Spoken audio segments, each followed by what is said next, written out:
আসসালামু আলাইকুম।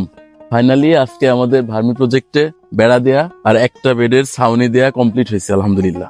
আসেন আপনাদের দেখাই। এই হচ্ছে আমাদের এক পাশের বেড। আপাতত এক সাইডে আমরা ছাউনি দিলাম, কারণ যতক্ষণ পর্যন্ত প্রোডাকশনে যাচ্ছি ততক্ষণ পর্যন্ত কনফিডেন্স আসতেছে না। আরেকটা পুরোটাই ফাঁকা আছে, ভবিষ্যতে হয়তো আমরা করবো ইনশাআল্লাহ। আমরা ফেন্সিংটা দিছি মোটামুটি তারের নেট দিয়ে। এটা যথেষ্ট শক্তপোক্ত হয়েছে, কারণ এখানে আমরা রুরাল এরিয়াতে থাকার কারণে ছাগল গরু বা কুকুরের অত্যাচার যথেষ্ট বেশি। সেটার জন্য এত শক্ত করে বেড়া দেয় আর কি। এর সাথে আমরা আরো দুইটা বড় গেট রাখছি। আসেন, এই যে এটা হচ্ছে আমাদের গেট। যখন আমাদের গোবর আনা নেওয়ার জন্য বড় গাড়ি ঢোকানোর প্রয়োজন হবে, তখন গাড়ি সরাসরি ভিতরে ঢুকে যাবে, এতে আমাদের লেবার কস্ট অনেকটাই কমবে। আমরা আসলে শুরু করছিলাম খুবই স্বল্প জ্ঞান নিয়ে, কোনো বাস্তব অভিজ্ঞতা ছিল না।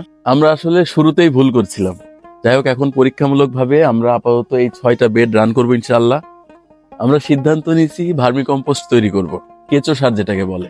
ইনশাআল্লাহ যতক্ষণ পর্যন্ত এখান থেকে ভার্মি কম্পোস্টের প্রোডাকশন না আসতেছে ততক্ষণ পর্যন্ত আমরা লেগেই থাকবো।